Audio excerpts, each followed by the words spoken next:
Então, estamos aqui reunidos para mais uma correção da prova da Unesp 2024, e dessa vez matemática, hein? O Alexandre Anzilotti mandou bem aí com algumas questões. Fala aí, Ale. Bom, pessoal, salve, salve, Escolha Educação, mais uma aula de matemática. Dessa vez, vamos corrigir a Unesp 2024, segunda fase. É uma prova chatinha, viu, pessoal? São 4 questões, mas muito técnicas. A Unesp, tradicionalmente, faz questões fora de contexto, questões puramente técnicas, e cada questão, ela mistura 2 ou mais conteúdos na mesma questão. Então, precisa de conhecimento, precisa acompanhar com atenção. Então, pega caderno, papel, lápis, se prepara. Vamos lá para a aula.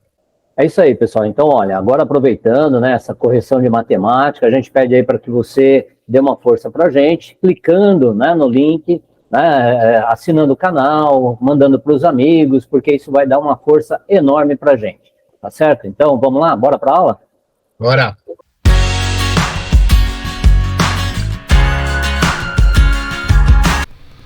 Bom, pessoal, então a aula de hoje é a resolução das questões 22, 23 e 24, as questões de matemática da Unesp 2024. Nós temos questões, como é tradicional da Unesp, eu já falei, questões multiconteúdo, né? Elas envolvem vários conteúdos, principalmente a questão 24 de trigonometria, uma questão que requer conhecimento de vários pedaços do curso de trigonometria. Então, a resolução é uma resolução breve, abreviada. Isso quer dizer que eu não faço todas as demonstrações, tem passos ali mais difíceis de entender, que a gente já conta os resultados, mas o objetivo é para você ver a resolução da questão, né, e ter um panorama de como que de quais os conteúdos que são utilizados nessas questões.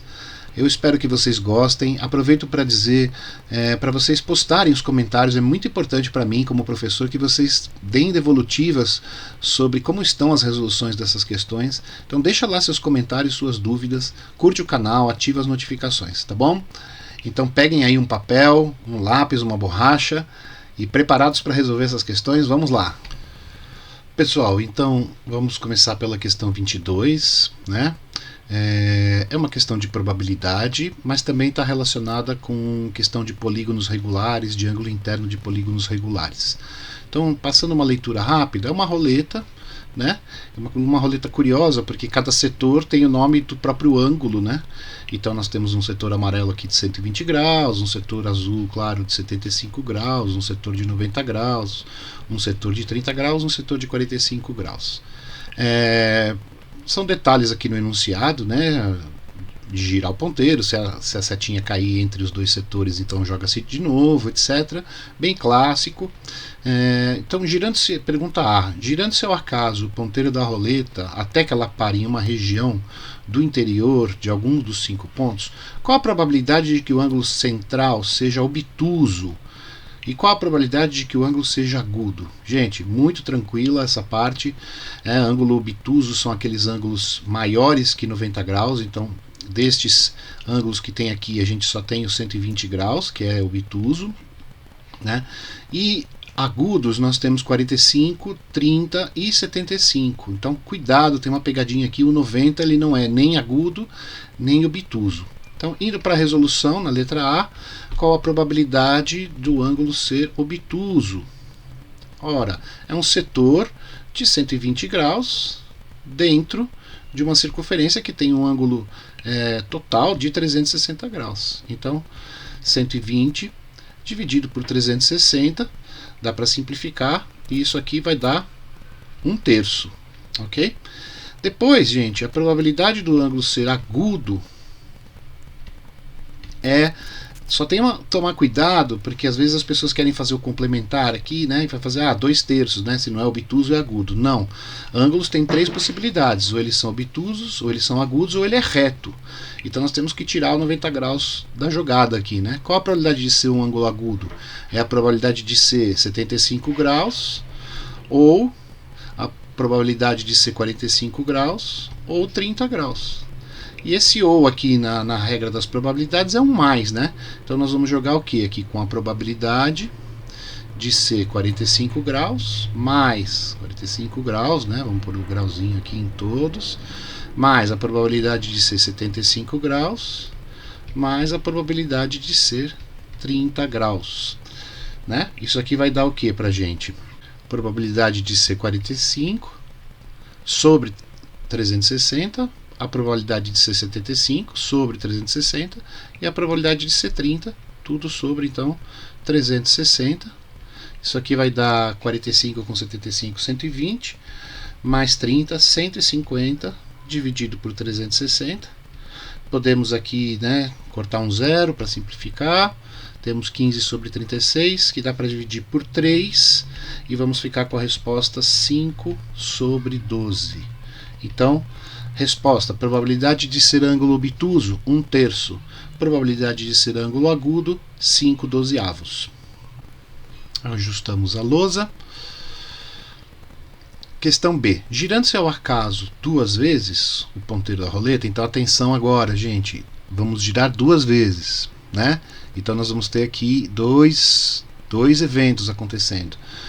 Girando-se 2 vezes o ponteiro e anotando-se os 2 ângulos obtidos, qual a probabilidade de que ao menos um deles seja ângulo interno de um polígono regular? Então aqui exige que a gente saiba quem desses ângulos aqui é ângulo interno de polígono regular.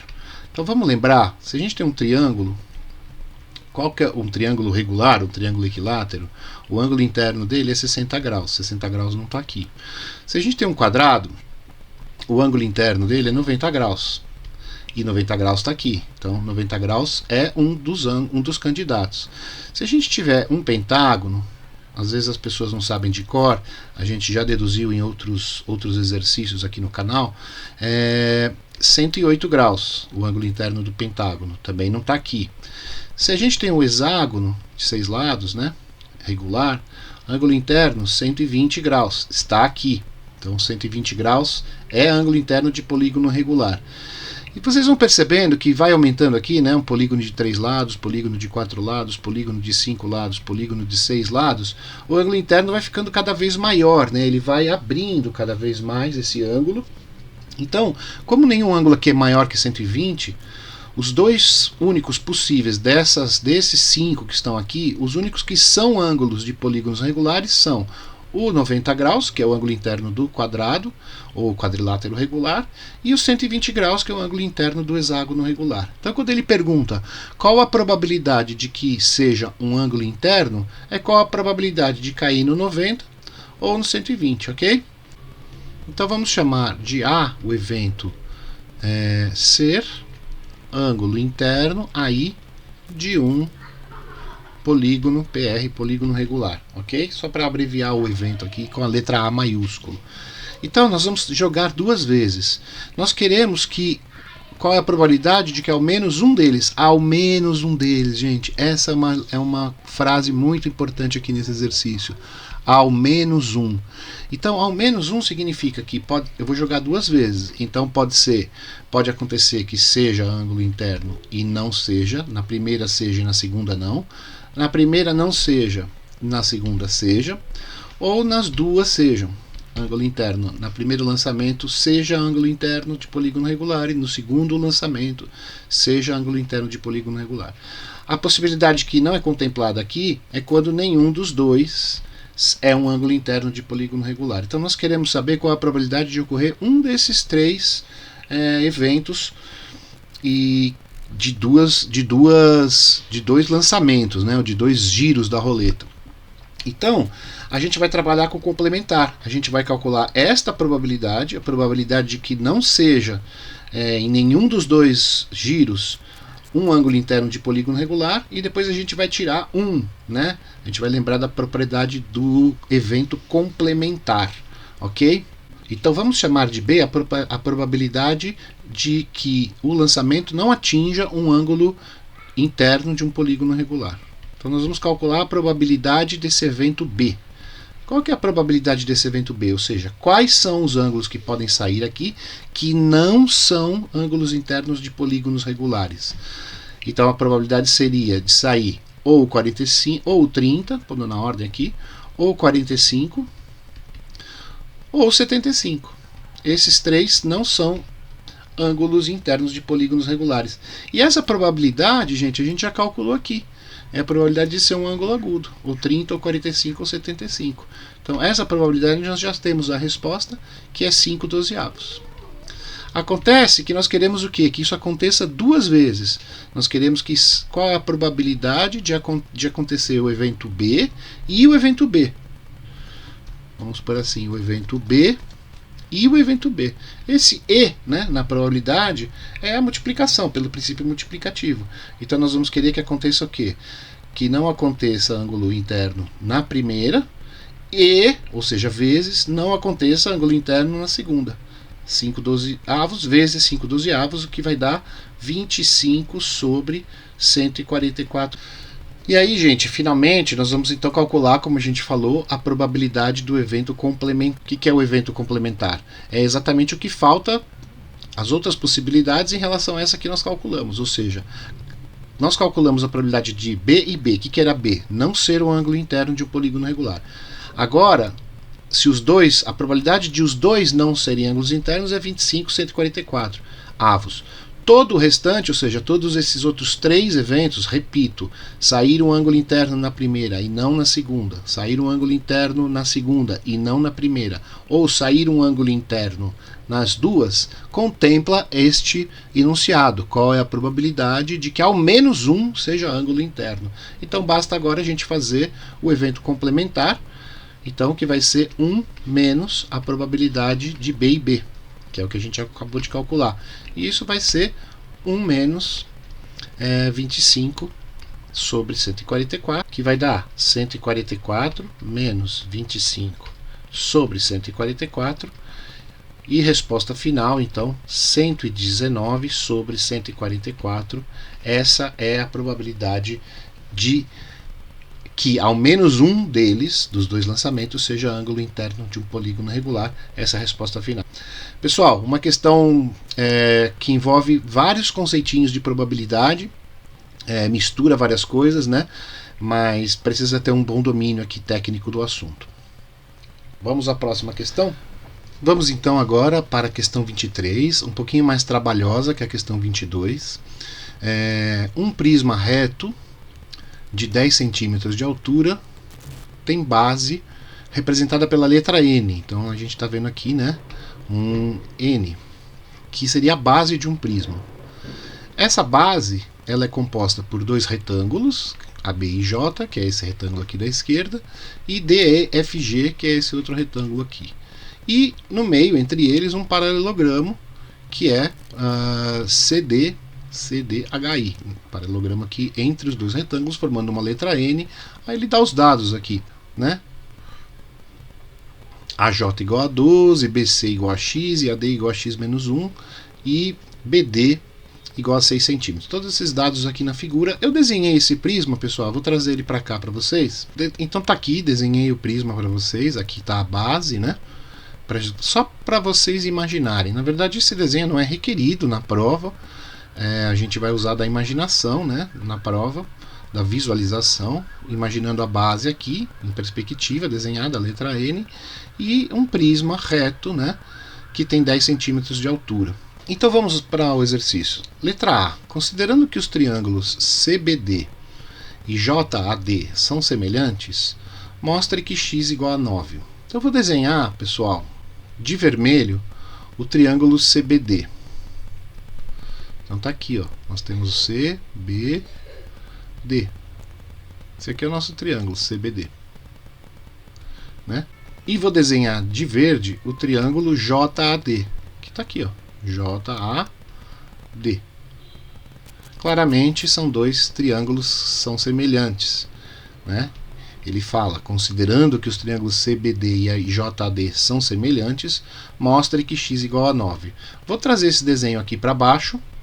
Tá aqui então o desenho já com os dados. Então aqui o x e aqui é 6 no triângulo vermelho CBD, e aqui o triângulo verde com essa altura aqui 12, e esse lado aqui que é o AD igual a x menos 1. Esses dados retirados aqui do problema. O que significa dizer que eles são semelhantes? Que os lados estão em proporção, né? Existe uma proporção entre esse lado e esse. o 12 e o x, e esse lado o x menos 1 e o 6. Então a gente vai ter que escrever essa proporção. A gente vai escrever isso como? Tirando do triângulo verde, nós vamos escrever 12 está para x menos 1, assim como, tirando do triângulo vermelho, x está para 6. Então, a altura está para a base do triângulo verde, assim como a altura está para a base no triângulo vermelho. Isso aqui nos dá uma proporção, a gente vai multiplicar em cruz, seguindo a regra da proporção, e vamos obter uma equação de segundo grau. Vamos ver qual seria? Então vai ficar x vezes x menos 1 igual a 12 vezes 6, que dá 72. X vezes x menos 1, distribuindo, x ao quadrado menos x, igual a 72. Isso vai nos dar, então, a equação x ao quadrado menos x menos 72 igual a 0. Dá para fazer essa equação de segundo grau pela fórmula de Bhaskara, ou dá para fazer ela por soma e produto, fatorando esse polinômio de segundo grau aqui. Vai ficar x menos 9 vezes x mais 8 igual a 0, indicando que as raízes vão ser 9 e menos 8. Então as soluções dessa equação vão ser x igual a 9 ou x igual a menos 8. X igual a menos 8 nós vamos simplesmente descartar, porque não aceitamos negativos, então ela não convém. E vamos ficar com a resposta que é o x igual a 9, resposta da letra A. Considerando que os triângulos são semelhantes, mostra que o x igual a 9 está demonstrado aqui. Agora o item B, considerando x igual a 9, calcule o volume do prisma. Então, agora é calcular o volume desse prisma que está aqui, né, considerando que o x igual a 9. Então nós vamos lembrar, letra B, que o volume do prisma sempre é calculado pela área da base multiplicado pela altura do prisma. A altura do prisma nós já temos, ele fala no enunciado, é 10 centímetros, já marcamos aqui. Nosso trabalho então agora é calcular essa área da base. Está aqui o desenho, já com as medidas, considerando o x igual a 9. Então nós vamos ter aqui 12, né? Nós vamos ter esse pedaço aqui, ó, 12. Aqui é 3, por que aqui é 3? Lembra que aqui é x, ó, e o x é 9. De 9 até 12 faltam 3, então aqui é 3. Isso aqui é um paralelogramo, então aqui é 3 também. Esse retângulo é igual a esse, que é 12. Como é que eu descobri esse 2 aqui, pessoal? Aqui, ó, tudo isso aqui era x menos 1. 9 menos 1, que dá 8. Isso aqui é 8. E aqui é 6. Então de 8 menos 6 falta 2, que é esse pedacinho aqui.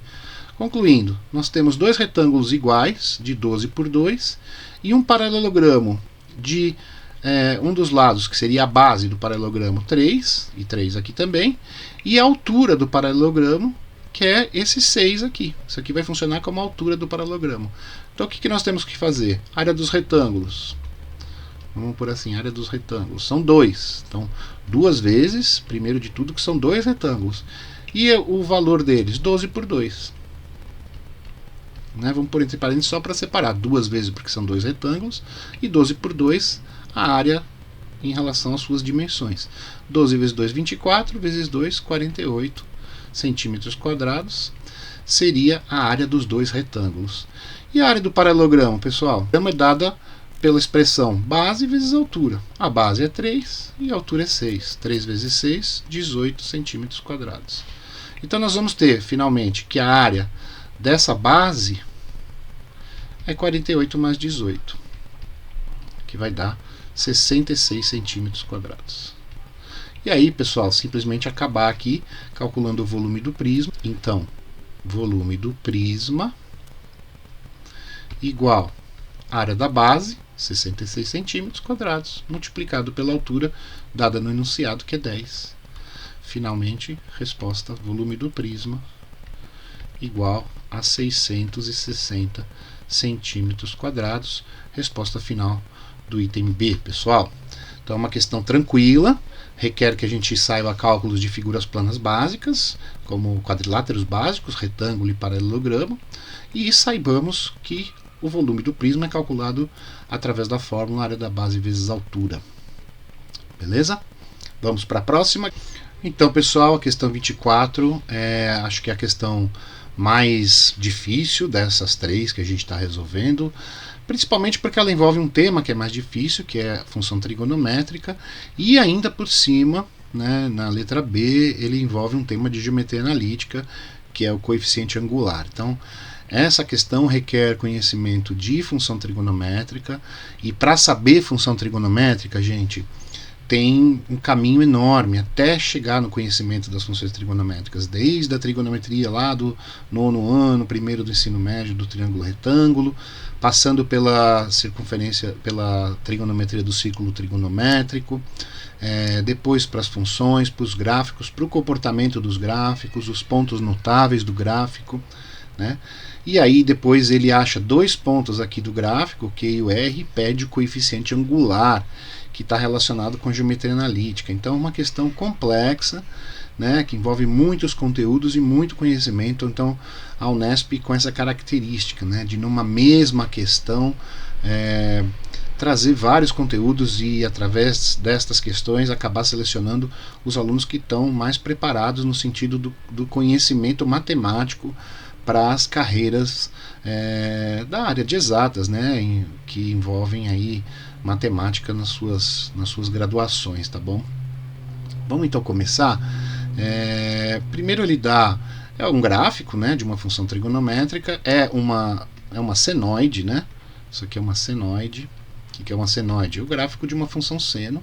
Ele já dá a expressão aqui, 2 vezes seno de 3x menos π sobre 3. 3x menos π sobre 3 é o que a gente chama de argumento da função.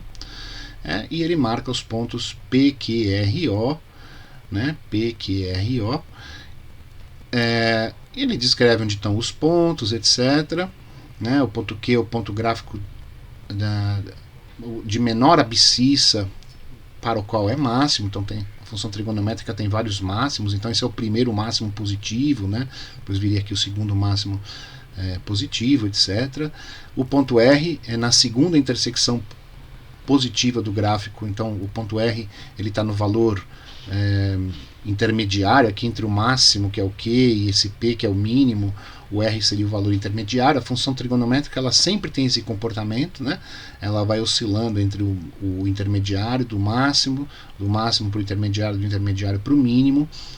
Precisa conhecer certas técnicas para trabalhar com gráfico, então vou resolver de uma forma um pouco breve. Então vamos para a questão A. Determine as coordenadas do ponto P. Muito bem, pessoal. O ponto P está aqui, ó. O que ele tem, esse ponto P? Ele tem abscissa x igual a 0. Né? Então, basta, para a gente resolver a questão A, colocar o valor de x igual a 0, ou seja, calcular f de 0.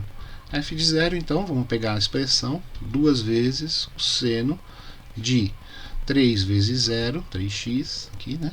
Menos π sobre 3. Isso aqui vai dar 2 vezes seno, 3 vezes 0 é 0, seno de menos π sobre 3. Nós temos que lembrar do ciclo trigonométrico. Menos π sobre 3 seria o menos 60, né? Estaria aqui, mais ou menos. Menos π sobre 3.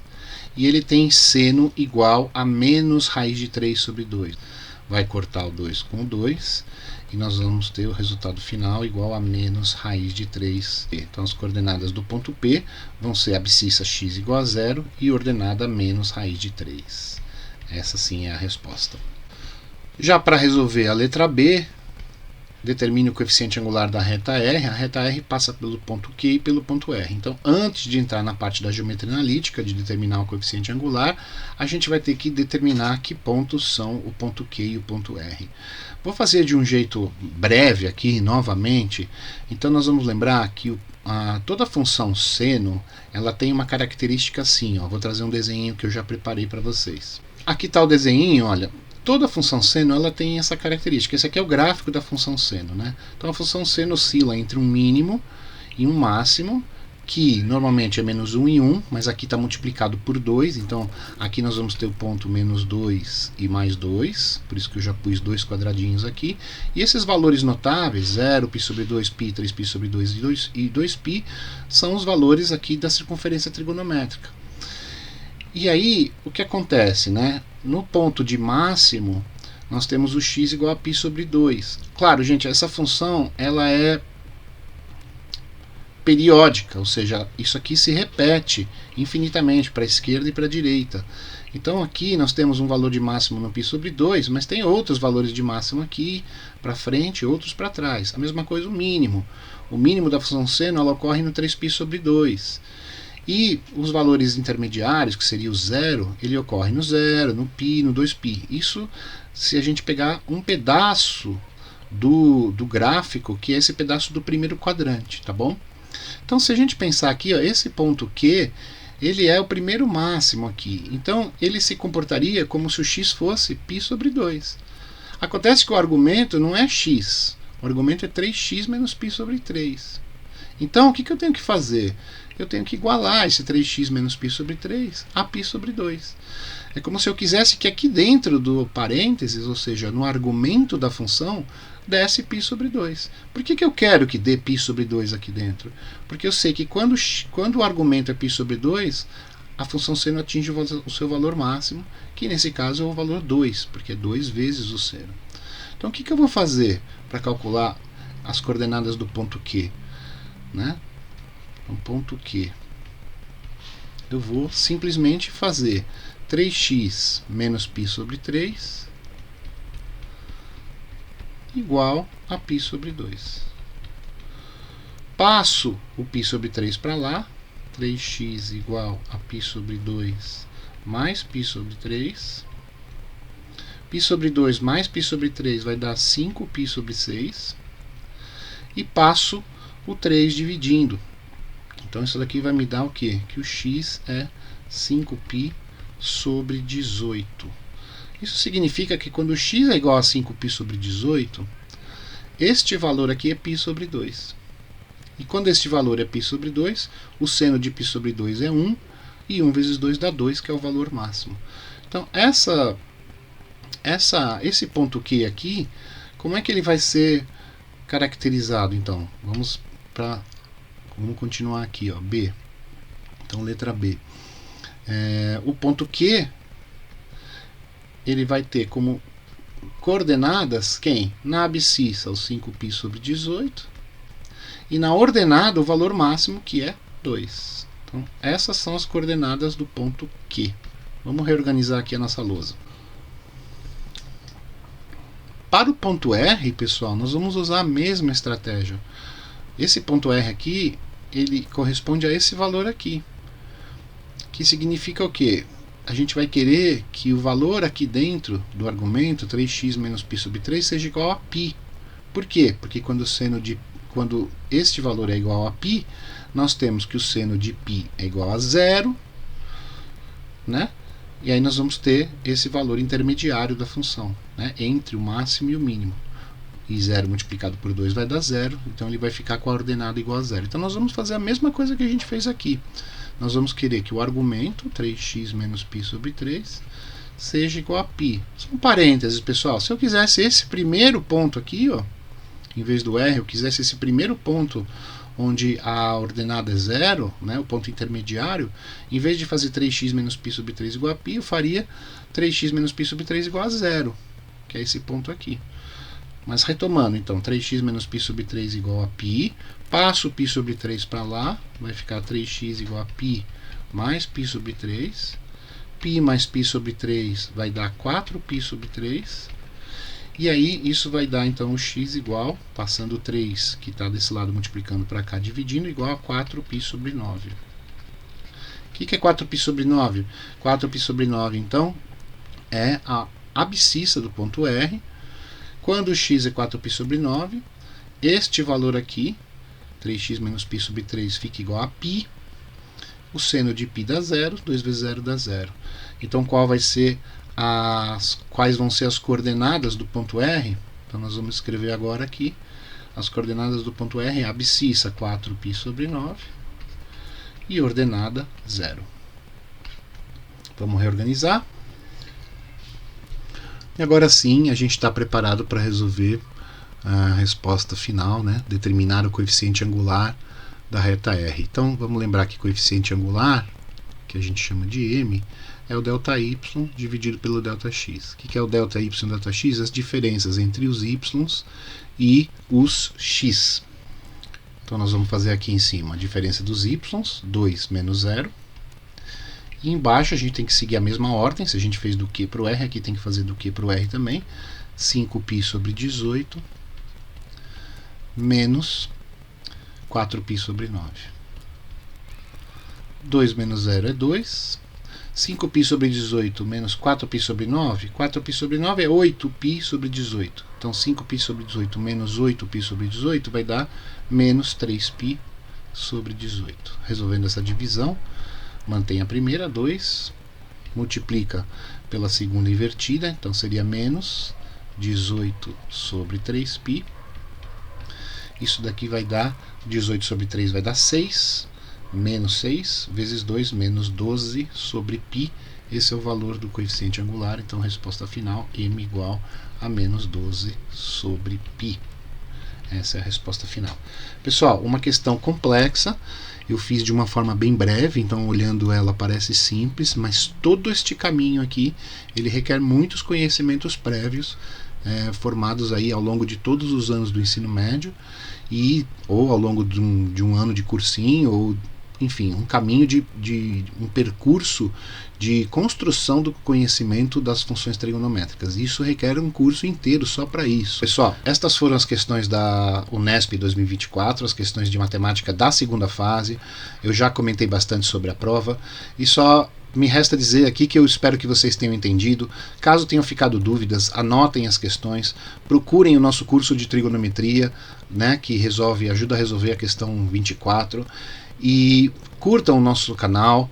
Nós somos professores que estamos fazendo um trabalho voluntário aí, voltado para alunos de escola pública. Se inscrevam no canal, ativem o sininho para as notificações e nos vemos aí numa próxima aula, tá bom? Um abraço, galera!